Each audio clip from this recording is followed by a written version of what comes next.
So we've got Dr. Caroline Mullen, a Senior Research Fellow at the Institute for Transport Studies, University of Leeds, and she'll be talking about low carbon inclusive mobility. Thanks, Emma. This screen showing the slides, is that right?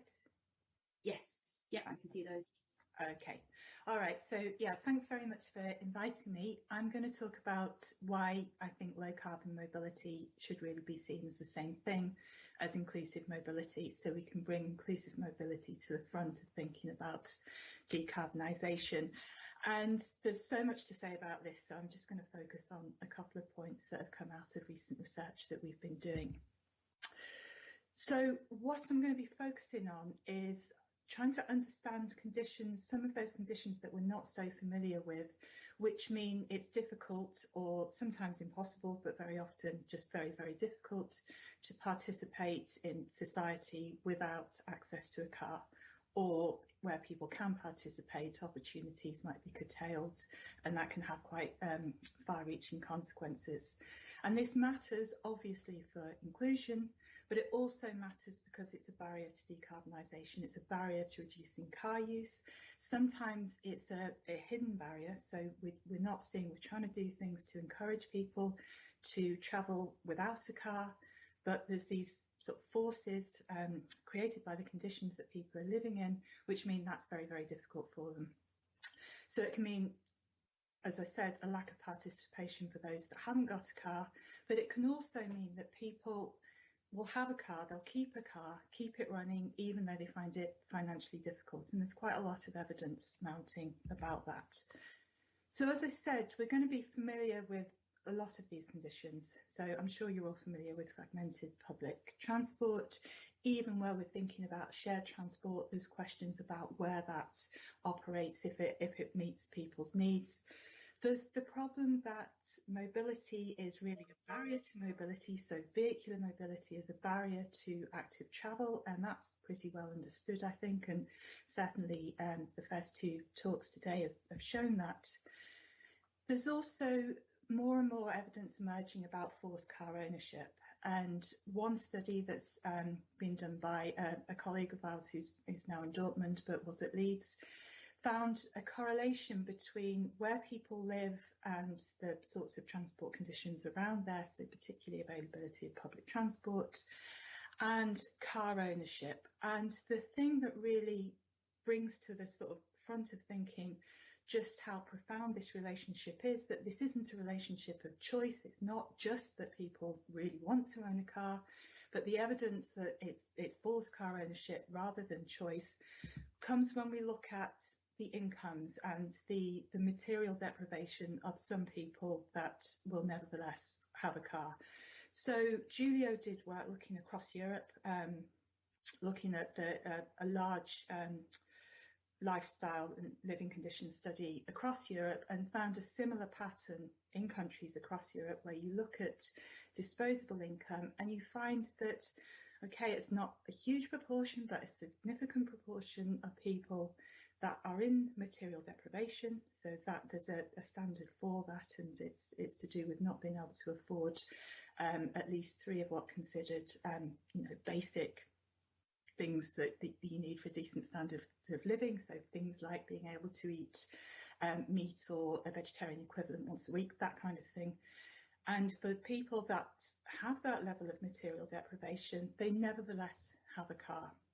So they're really, it's not something that's affordable, and the argument is it's quantitative research, so we talk about correlations, but it looks like there's something going on there. It looks like there's something that's not just about choice, and there's certainly a hardship being faced in owning the cars. So that's some of the research indicating that there's a relation between the conditions that people are living in, the mobility conditions and other conditions, and whether or not they feel that they're forced to own a car. And that's clearly a problem when we're thinking about inclusion. It's also a problem when we're trying to decarbonise transport. Now, the research that I'll talk about today is a different sort of condition, which again is creating either forced car ownership or exclusion for people that haven't got cars. And it's around uncertainty. So our research found that for many households, there's uncertainty about whether they'll need to move, home, whether their work will move, and uncertainty about when any move would be. So this challenges some of our conceptions, or something that we just don't think about very much, particularly when we've been thinking about transport, which is that we've tended to think that locations are pretty fixed. We tend to not consider people having to move home. We sometimes look at whether they choose to move, but we tend not to consider whether they have to move. And that uncertainty about whether people will have to move home or whether their employment moves has really profound transport implications, which might be quite obvious if we think about this. The other part, the other set of conditions I'll talk about is severance affecting active travel, and I mean this in a very, very broad sense. So I'll talk a bit more about just how broadly the different forms that severance can take, but it's basically anything that stops people being able to make a journey or part of a journey using active travel. And it can take various different forms. So it's not just the sort of severance that's caused by a busy road, although it does include that. And my argument is that we really need to be aware of these conditions, and we really need to think about how we can mitigate them, because some of these conditions fall outside transport. So they're not going to be, if we're looking just at transport, we might think there's not much we can do, but there's a lot that transport interventions can do to mitigate both the hardship and the sort of the push towards car dependence that these conditions can cause. And what I'm going to suggest is that the main thing that we can do, the most important thing, is to really prioritise connectivity and continuity and tackling severance. And that involves some quite sort of profound rethinking of how we think about efficiency, how we sort of tackle assumptions that we've got when we're making decisions in transport planning. Okay, so to talk first about the study that looked at housing and employment uncertainty, and the first thing to say about this is we didn't set out to explore this. We were actually trying to understand what the implications of electric vehicles might be. And it's a qualitative study, and it did what qualitative studies can do, which is it led us to a new finding that we weren't anticipating. So the findings came from the data. They weren't something that we set out to explore, and they came out very strongly from the data. So we talked to people on low to median incomes, so not very low incomes, but not wealthy. And we just talked to them about their everyday travel, about the way in which they can plan their travel, the way in which they can't necessarily plan their travel. And we were particularly interested in what would happen if the relative cost of vehicles and fuel changed, which we'd expect with electric vehicles.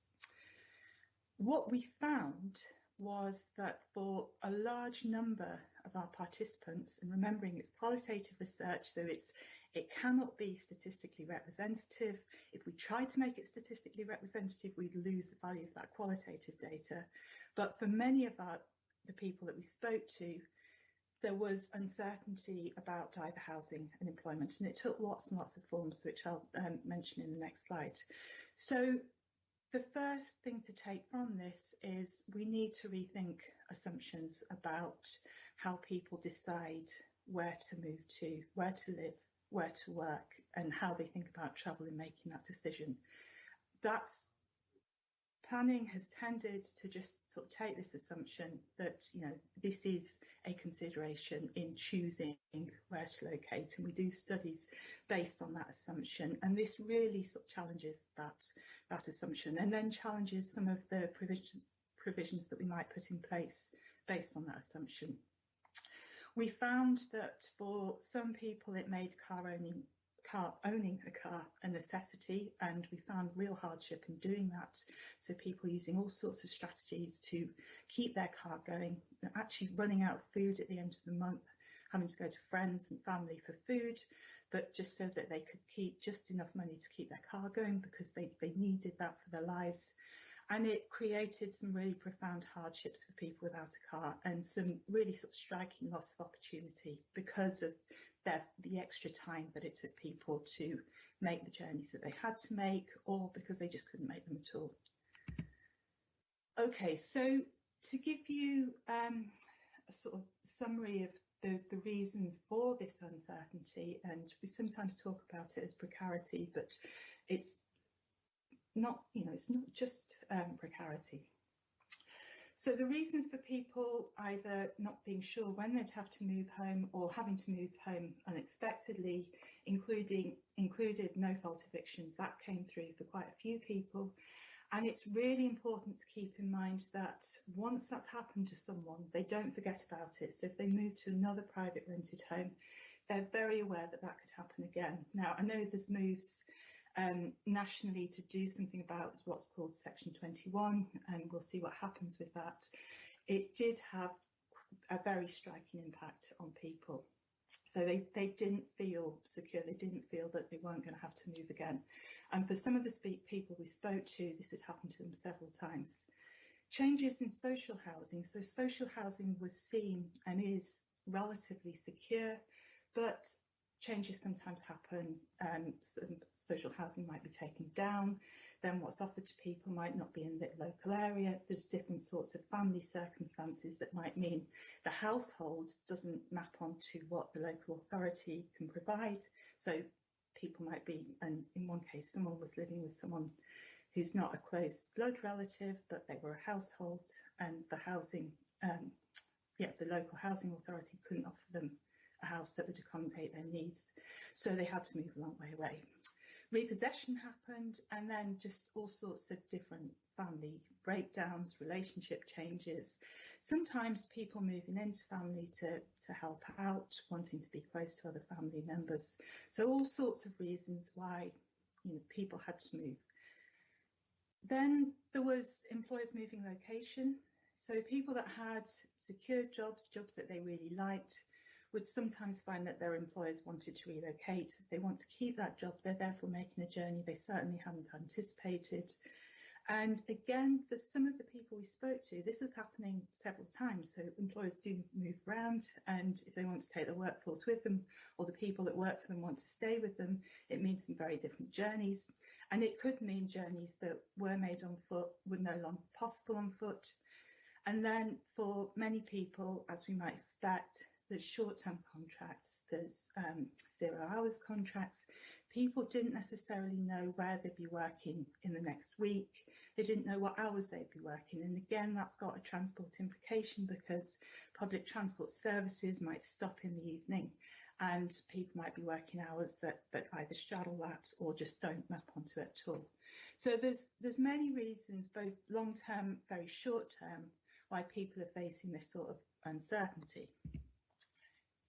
Now, what we found when people face this, and so it could be at the point where they're having to move, or it could be in anticipation that this might happen, and I don't know what I'll do when it does happen. I don't necessarily know when it will happen. So the sorts of considerations that people had when they were actually faced with having to move was perhaps moving in with extended family, which that extended family live where they live. It's not necessarily close to work.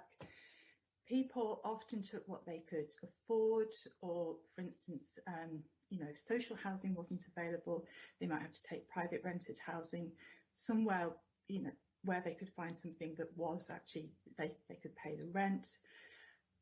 A real priority was just finding somewhere decent. And for one person, they were homeless for a month before social housing was found. And to the extent that people did have a choice about where to move to, they prioritised things like familiarity, perhaps moving close to friends and family, and a really strong priority was security of tenure.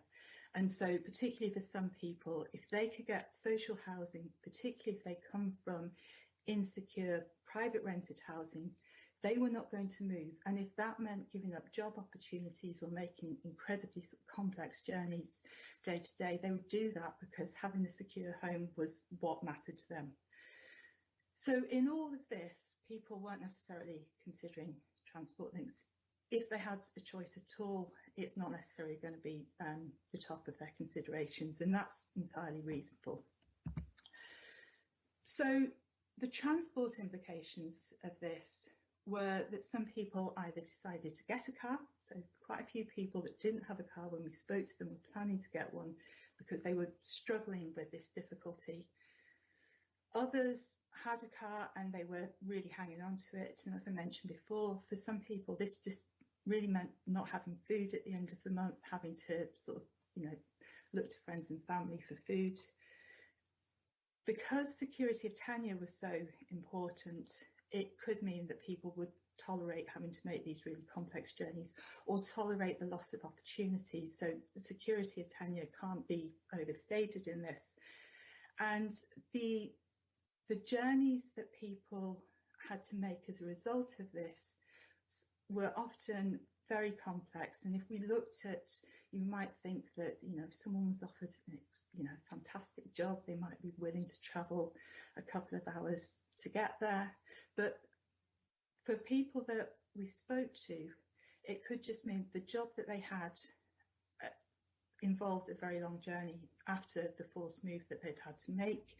And therefore, for instance, they couldn't put in extra hours. So for one person in particular, a journey that had been sort of half an hour on a bus became 2 hours on the bus, and that's assuming that the buses matched up. And it was a teaching assistant. She couldn't put in the extra hours in order to sort of further her career because she was just spending all the time on a bus getting to work. It was actually, it was a journey that would be half an hour by car, but she didn't have a car.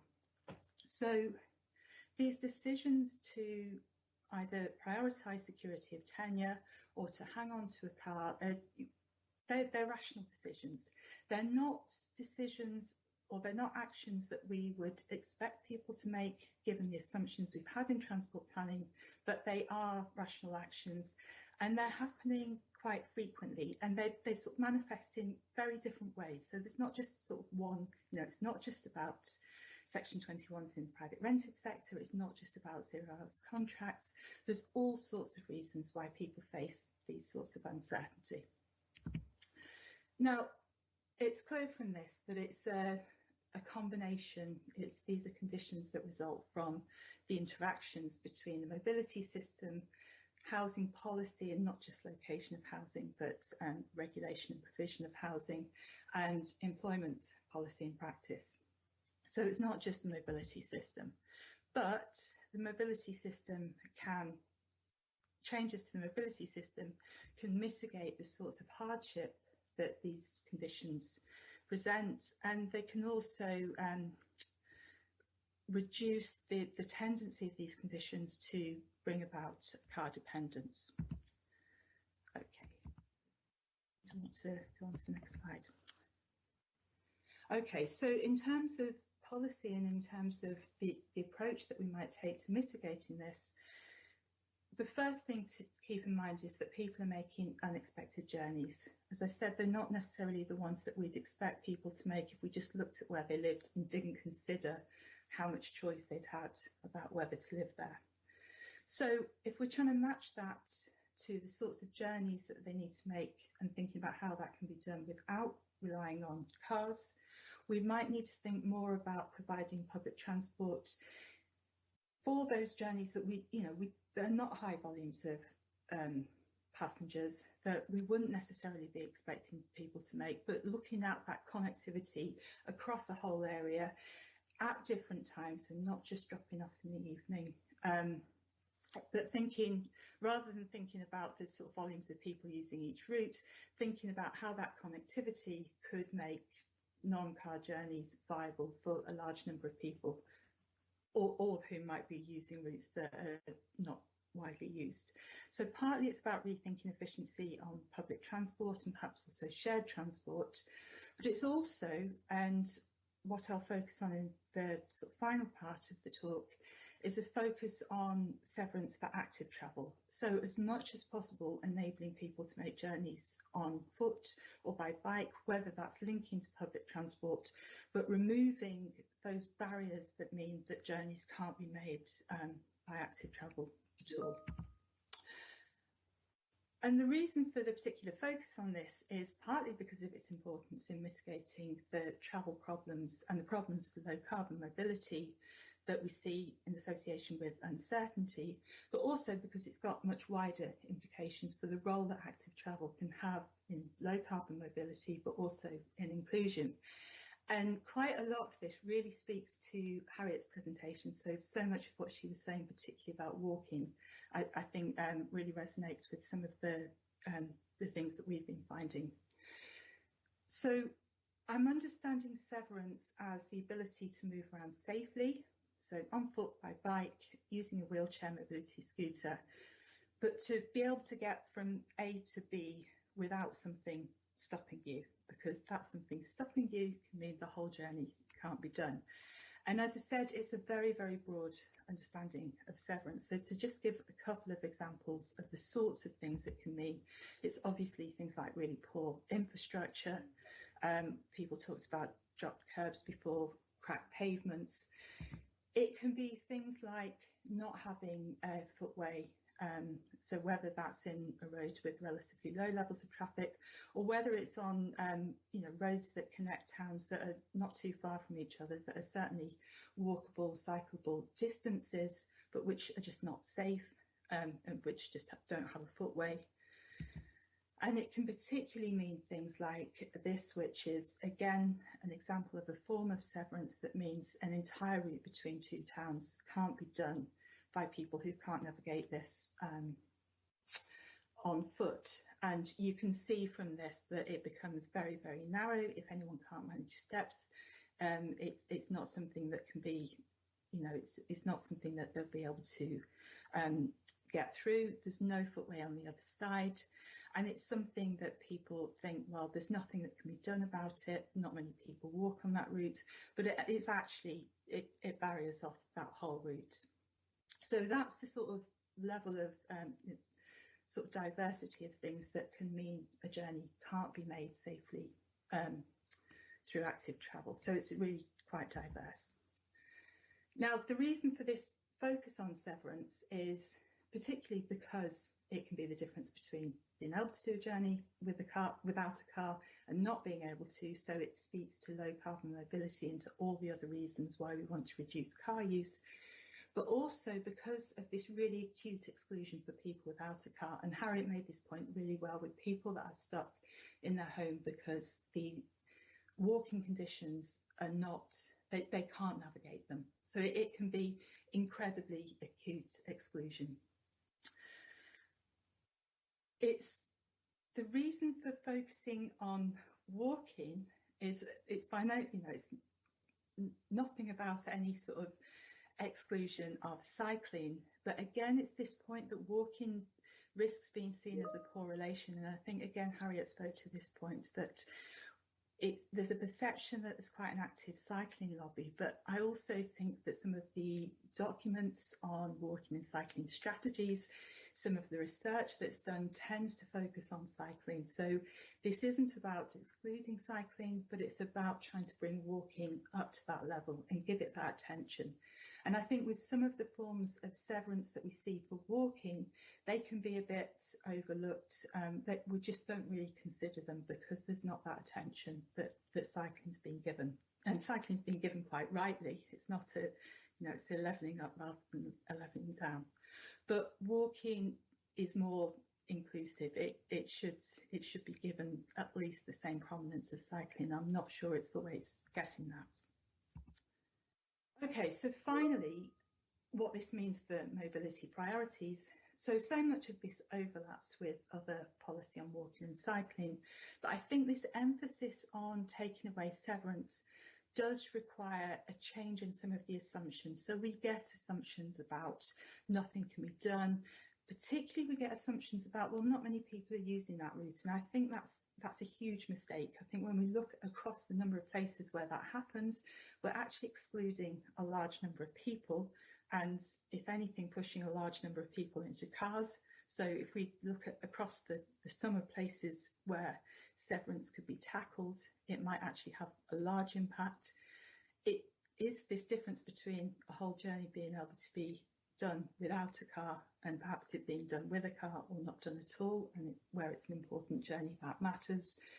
But I do think we need to, we need to question, if we're saying nothing can be done, if we're saying it's too difficult to do something, is that really possible? What are those reasons? Do we need to question the reasons why we're saying something's unrealistic, something's impossible, something's unfeasible? And if we're bringing inclusion and low carbon mobility to the front of thinking, prioritising them, then we might be rethinking some of the barriers to doing that. So in summary, I think it does involve a rethink about what efficiency means, not just looking at single places and the number of people in those single places, but thinking about the sum, the sort of sum of removing severance across different places. And I think my time's certainly up. So I'll end there. Yes, thank you very much, Caroline. We are quite close to running sort of a little bit over, but Tom, are there any questions in the chat? So we might be able to just pick up one or two questions and we can send the others over to Caroline. Yeah, certainly. So there's been a few observations which I'll send over, but there's a question from Eric asking whether there's been any research available or being done that demonstrates that active travel is safer for a given volume of journeys, or whether that can actually be done. That's not something we've looked at. I know there's debate on that. Eric, we could talk about that offline if you like.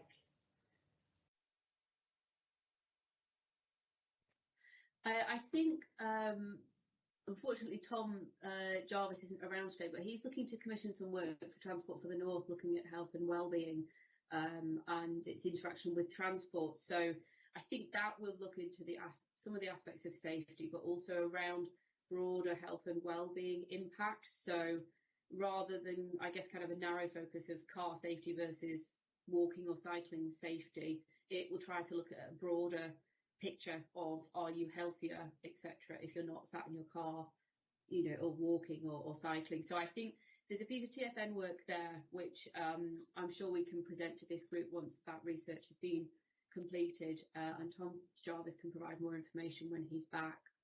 I think Tom will send over the observations to Caroline, and I think we'll move on to the next speaker just to keep within the time. So thank you very much, Caroline. We'll now move on to our final speaker, Dr. Jessie Matheson, a senior lecturer in economics at the University of Sheffield, who will be discussing the impacts of home working on economic recovery and inequality. Thanks, Jessie. Thank you very much. I apologize. I'm just trying to get the sharing tray open.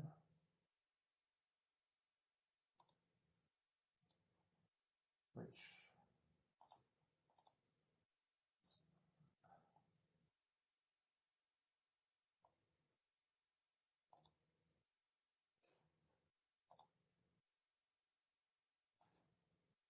can you see my presentation?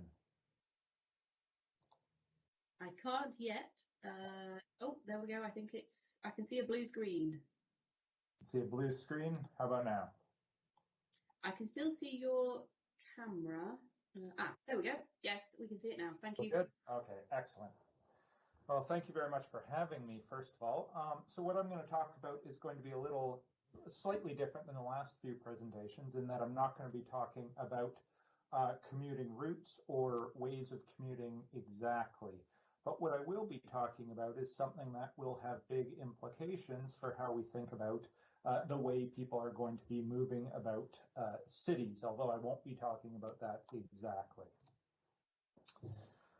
So really, this is part of a research program that's thinking about this massive social experiment that we've gone through in the past 18 months or so, and that is what happens when everyone who can work from home does work from home. And I'm going to narrow down this question in the research we're looking at. There's lots of interesting things you could ask here, but what we're particularly focused on is how has the pandemic-induced working from home changed where economic activity takes place across our cities and towns. So what we do in this research is we quantify the geographic shift in economic activity that's taken place due to working from home during the public health crisis. So we're going to look at where jobs are performed and how that shifted across urban areas. And we refer to this as being a Zoom shock. So there's a few key findings. If you take nothing else away from this, this is what I'd like you to know. So first of all, the Zoom shock is large. This is not a trivial movement in labor force activity. So we're talking more than 30% of the UK labor force is working from home right now. The Zoom shock is also very diverse. So I'm going to argue to you that some neighborhoods end up being winners from this, some neighborhoods end up being losers from this. The Zoom shock ends up in less concentrated employment activity, so in particular, less concentration within our urban centers. And finally, the Zoom shock is going to be moving workers away from neighborhoods where we have many local services, so think restaurants, coffee shops, hairdressers, things like this, and into neighborhoods which have relatively few of these local services. And that's going to have real consequences for that particular industry. There's going to be a supply-demand mismatch, at least in the short run. Okay, so just briefly a little bit about how I'm going to calculate the Zoom shock. I'm not going to go into the details in the interest of time and keeping your interest. Basically, the Zoom shock is going to reflect the loss or the gain in economic activity, which I'm going to define by the number of people working in an area, for a geographic area. So if we take a zone Z, as I'm calling it here, it's going to be the difference between the number of workers who live in neighborhood Z, but work in a different neighborhood, and they can work at home. And I'm going to take away from that the number of workers who work in that same neighborhood, but they live in a different neighborhood and they can work from home. So this is a bit of a tongue twister, but basically we can think of this as being the first term is the employment inflow because of home working. The second term is the employment outflow because of home working. Now I'm going to define a zone as being a middle super output area. So for those of you who aren't familiar with the term, this is a geographic area in which approximately 9,000 residents reside. And again, I'm not going to go through the details of how we calculate this, but in what I show you here, I'm going to be using publicly available ONS NOMIS data and the methodology assumed described in our academic paper. I'll provide links to all of this at the end of the presentation.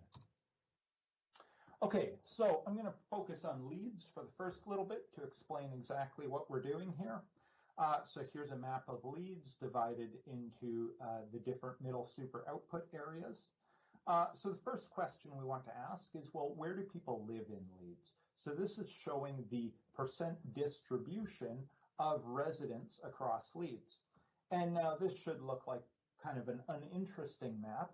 And that's because by definition of a middle super output area, there's a relatively even distribution of people living across the city. So somewhere between 1% and 2% in each of these middle super output areas.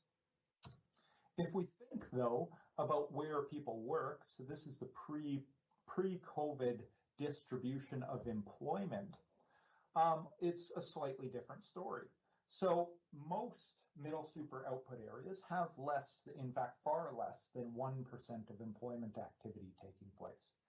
But then there's a couple here in the middle which have relatively high amounts of employment.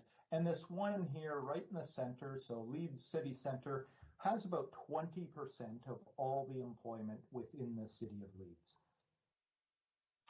So we can combine this together with another question, and that is, well, who can work from home? So who has jobs that they can do from home? So this is looking at, by middle super output area, the number or the percent of employed residents who can work from home. And what we see here is that there's a high concentration. So first of all, a relatively large number of people can work from home in the city of Leeds. So approximately 37% can do their job from home. However, if we look at northern Leeds, that jumps way up to 48%. So we have a relatively high number of people to the north of the city who can do their jobs from home. Now, when we combine all of this information together, we can look at the change in employment activity within different middle super output areas when everybody who can work from home does their job from home, as we've seen over the last 18 months. And we get a figure like this. So the blue areas are showing us neighborhoods where there's been an increase in employment activity, darker blue being a larger increase. And the red areas are showing where we've seen a decrease in employment activity, again with darker red being a larger decrease in employment activity. And the pattern here is pretty clear, and we see this pattern for every urban area that we look at. So the Zoom shock is reallocating employment activity from city centers into the more suburban neighborhoods. So the suburban neighborhoods tend to be blue, with one exception up here in the corner, and the central neighborhoods tend to be red. So overall, for the city of Leeds, we're talking about the movement of approximately 80,000 workers, or about 20% of Leeds' workforce overall. Now, Leeds is actually what we would call a net commuting city. That is, people, many workers who work in Leeds actually live outside of Leeds. So if we think overall about what happens to employment activity within Leeds, well, Leeds is going to experience a decrease in employment activity of about 7%. Now, really important, we're not talking about lost jobs here. We're just talking about work that was previously done in Leeds, which is now being done outside of Leeds. Now, other than being academically interesting to somebody like me, this actually has real consequences, because this shift is changing where we're spending our time. And in particular, we're spending much less time in the city centers and much more time in our residential neighborhoods. So here's just some pictures. These, of course, are around the time when we were a little bit deeper into the pandemic. Things have recovered a little bit, but city centers are still noticeably down from where they were the same time pre-pandemic in terms of their activity. This really matters because it has big implications for all of the jobs which cannot be done at home and are very reliant on footfall, that is demand that's within a fixed geographic area. So this matters for retail, restaurants, gyms, hairdressers, and all of these other what we would call local services. Now, just to illustrate this point, I'm going to look at the Zoom shock for where I am right now, that is the city of Sheffield. So the star on this map shows where I work. This is where I am right now. So this is my office location, and the happy face shows where I live. So I actually live within a reasonable but ambitious walking distance of my workplace. Okay. Now, I drink a lot of coffee. When I'm at work, I get my coffee at a place called the Steam Yard here in the city center. But when I'm at home, I don't go to the Steam Yard. I go to my neighborhood place, Coffee and Chai. Now, really important, when I'm at home, I never, ever buy my coffee from the Steam Yard. I only go to a local place. And I'm sure anybody else who works from home is also like this. Now, if it were just me behaving like this, neither of these places would notice a big difference. But it's not just me. This is a very coordinated thing. This is the simultaneous behavior of hundreds, perhaps even thousands of people. And this really begins to matter for these businesses. And it's not just these businesses.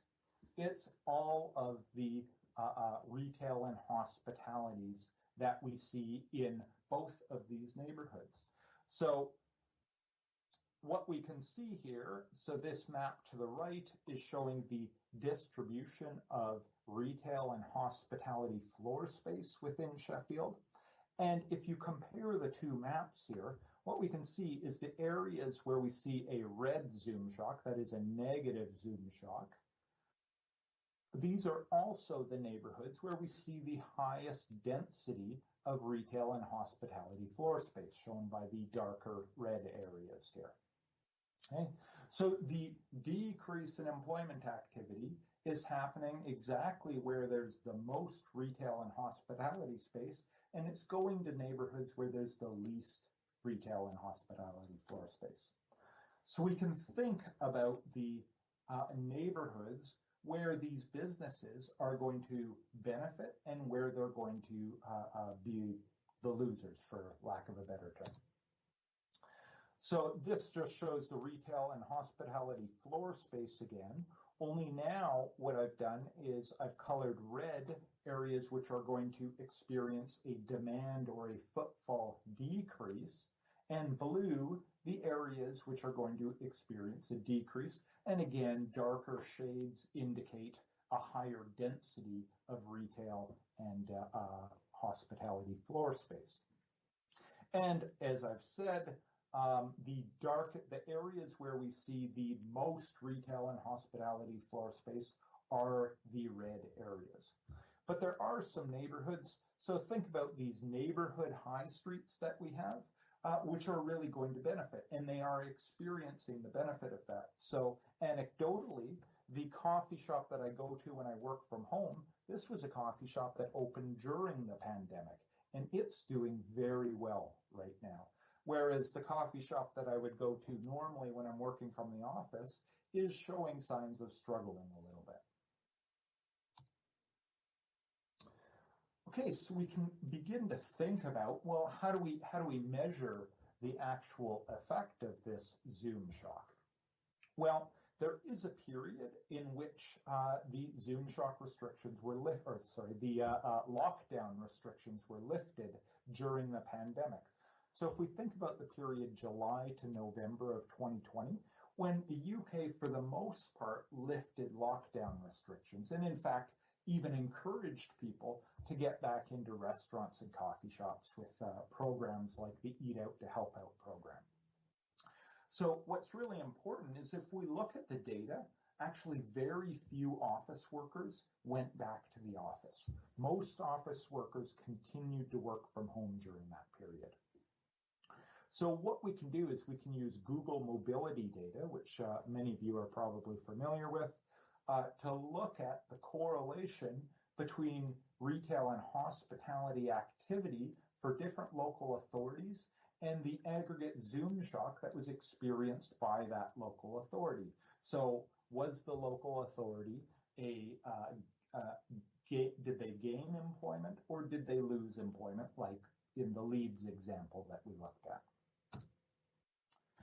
Okay, and what I've done is I've plotted this out. So on the x-axis here, we have the Zoom shock. You can see a 0 Zoom shock means that there was no real change in employment for the local authority. A negative Zoom shock is a decrease, so Leeds at about 7% decrease is right down here. And to the right is places that experience an increase in employment activity. On the y-axis here, I've put the change in retail and hospitality activity as measured by the Google mobility data, which is showing us the amount of activity relative to the first couple of months in 2020. And what we're seeing here is a pretty clear pattern. So as we go from negative to positive Zoom shocks, what we're seeing is an increase in the amount the local authority recovered its retail and hospitality activity. We see a bit of a jump in the middle here. These are largely vacation destinations, which of course experienced a surge from staycations during the summer of 2020. But this is actually a very notable correlation here. So the decline in retail and hospitality mobility was 67% larger in local authorities which had a negative Zoom shock relative to those that had a positive Zoom shock. Now, I've plotted this out for what I'm calling northern cities. I'm defining northern, of course, from being the Midlands upwards. But this basically exists anywhere that we look in the UK. So this is really stark if we look at the Greater London area. So we can see that authorities in central London, which experienced a negative Zoom shock, so nowhere in the UK experienced a greater Zoom shock than the City of London itself, we're seeing a big decrease in retail and hospitality activity relative to those local authorities, which are more residential authorities. Okay, now all of this is really important if we start to think about the long run. And the reason is, if there's a permanent Zoom shock, this is potentially going to reinforce existing inequalities. And it's going to do this through two distinctly different but important channels.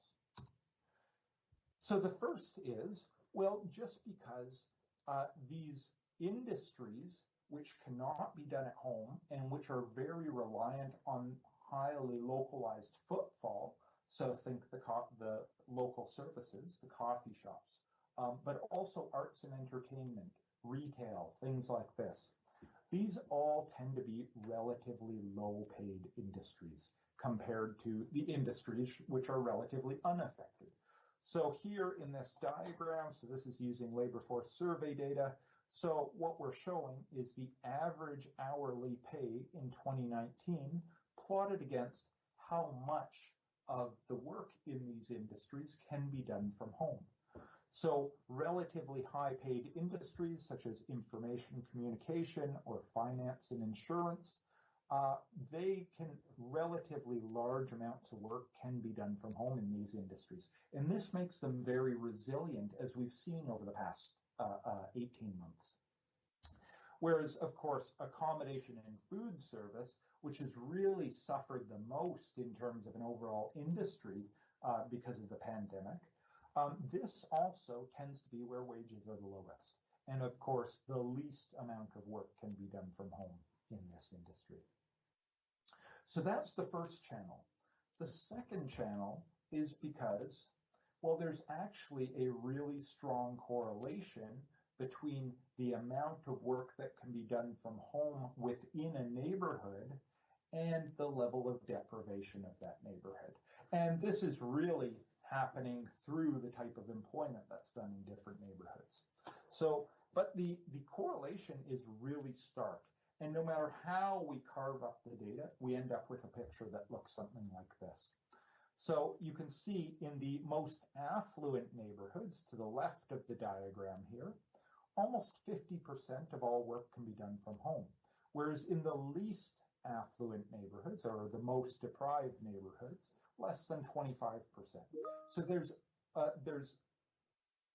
100% difference between the least deprived and the most deprived neighborhoods in terms of the amount of work that can be done from home. So what does that mean? Well, if more work is done from home in the least deprived neighborhoods, that is, these workers take advantage of some sort of a hybrid working model moving forward, that's going to mean more people are going to be spending more time in those neighborhoods, which means there's going to be a greater demand for local services in those neighborhoods. So we would expect to see over time a movement of local services into those neighborhoods, potentially making them more vibrant and exciting places to live, and widening the gap between the amenities that are available in low deprivation neighborhoods and high deprivation neighborhoods. Okay, so what can we do about this? Now this is something that I really try to emphasize, is the thing we don't want to do is to try to reverse this. There's a lot of good things that are coming from this movement towards hybrid working. A lot of people will benefit from this, and it's potentially has real benefits for how we commute into work and potentially environmental consequences to this as well. What we do want to think about, though, is how do we smooth out the transition from our current state of working into what we would call a new equilibrium if you were an economist. So there's two ways. So first is information. We want to be providing information to the businesses that are out there in the cities, particularly on who will be working from home and how is this going to impact the geography of work moving forward. This will allow local business owners to decide if they are located in the right spot. Is the demand shift I am currently experiencing, is this going to be something that's long-lived? And if so, am I in the right location for my business?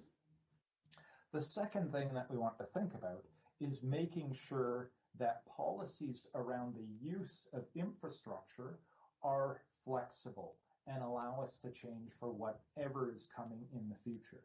So this is the use of buildings. So it could be that we want to start thinking about rethinking city centers as being more livable places. It also has to do with transportation links. So this isn't just a story about people will be commuting less into city centers.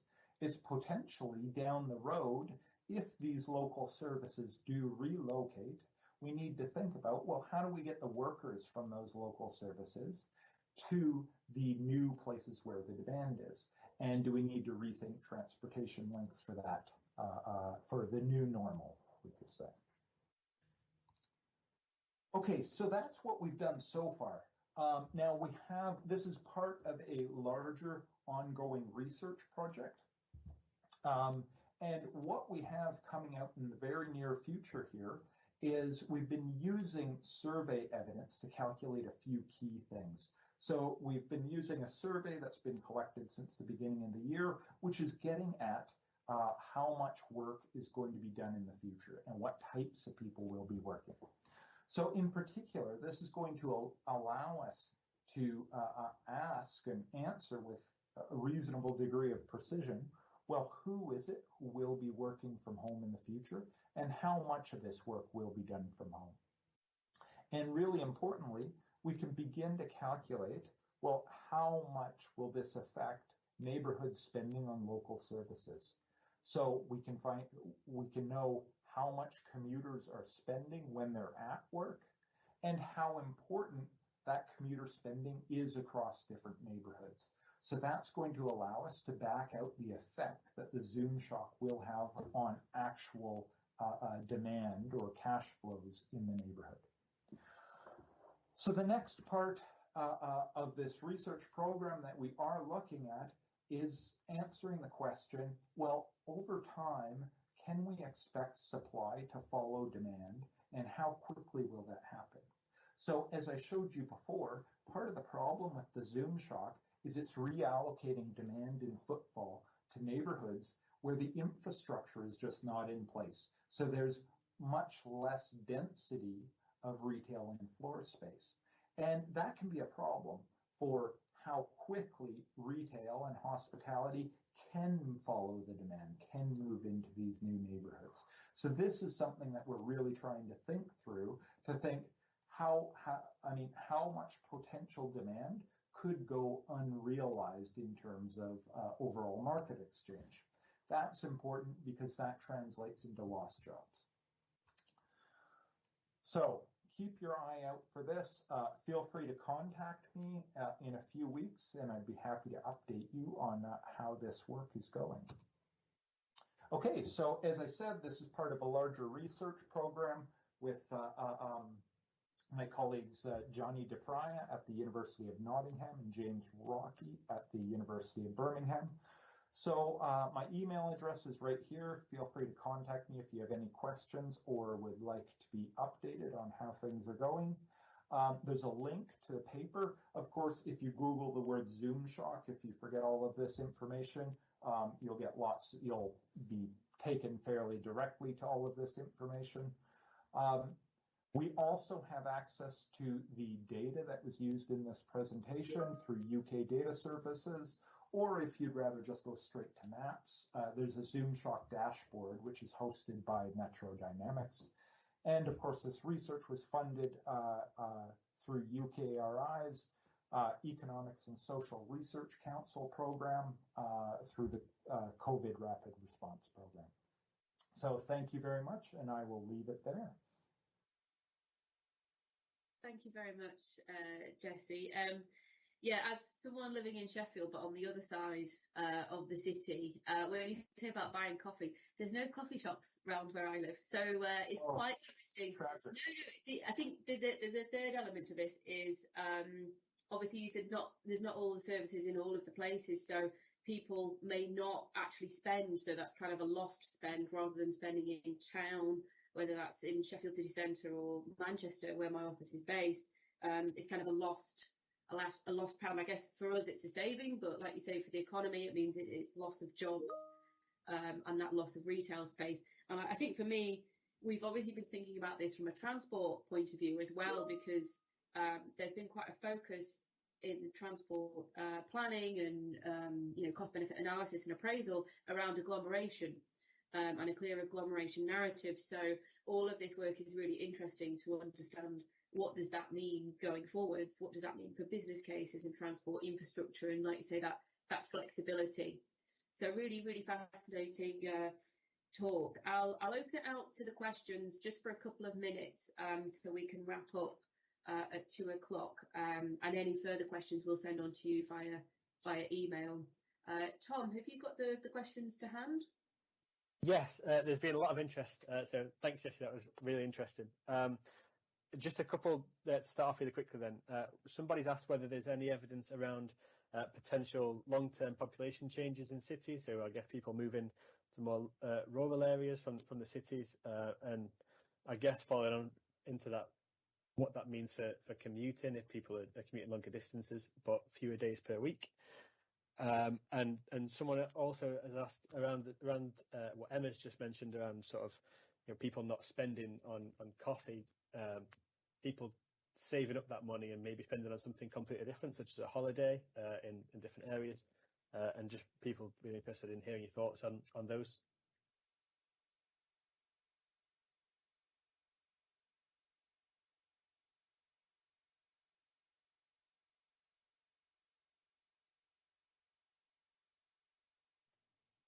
Are you still there, Jesse? I think you're on. Yeah. Sorry.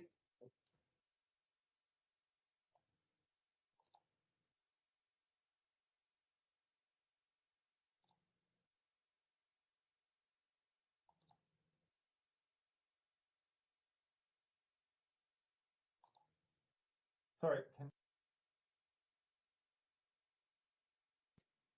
Sorry, I think you're still on mute.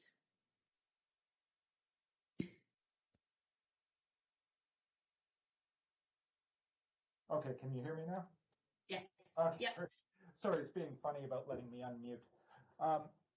So yeah, these are two great questions, and these are things which are really on our minds. So we've actually done a bit of analysis to see if from land use data, so one of my undergraduate students did this analysis for me over the summer.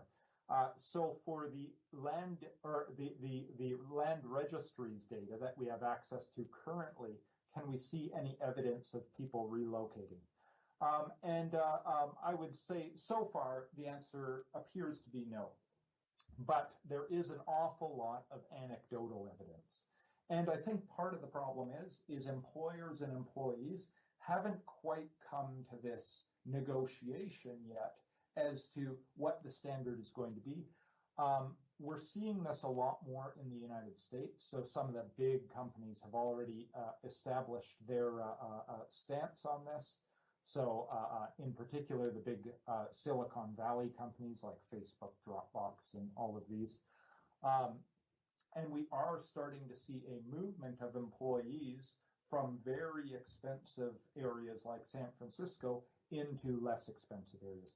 So this is something I would definitely expect to see moving forward in the UK, and something we're keeping a real eye on. The next question you've asked is equally interesting. So this is, will I actually do my spending in my neighborhood when I'm living from home instead of at work? So it could be the only reason I buy sandwiches at work is because I don't have a kitchen handy with my own food in it. This is another question that we really need to wait for the data to come out and see what people are actually doing. It could go either way. I could actually see that, particularly for things like coffee shops and restaurants, demand being quite high in residential neighborhoods. And the reason is, while I'm working at home, yes, I have all of these things available in my house, but what I don't have is social interaction with other human beings. And a restaurant and a coffee shop gives me that. And so there's a real, this is really important. Now, currently, as was pointed out, some neighborhoods just don't have a lot of restaurants and coffee shops. So there is going to be a lot of unrealized potential demand. So even if I take my demand home with me, then the nearest coffee shop might just be too far away. So that doesn't actually turn into a market transaction. And this is something that we really want to keep an eye on, because that, as we've said, this just translates into lost jobs. So these are both things that hopefully over the next 6 months or so, we'll have a much clearer picture on. Super, thank you. I think from what Tom said, there's been quite a few questions, but I'm afraid we are already at 2 o'clock. I'm sure we could talk about this for another half an hour or so, but we will pass those questions on to you. And as you said, people can get in touch. We will send out details for all the speakers that we've had today. So I just want to thank the 4 speakers that we've had. They've been really interesting presentations. And thank you to everybody that's joined. Like I say, any questions that have not been asked in the chat will be shared with the speakers to inform their work. And our next event will be in November. We'll be sending out some more information shortly. And if anybody has any ideas for speakers, or from the speakers today, if you have any colleagues who may have some work that they'd like to share with this group, that would be fantastic. If you have any questions or comments, please email research@transportforthenorth.com, and we're also available on Twitter and LinkedIn. Thank you very much, everybody, for joining. Thanks. Bye.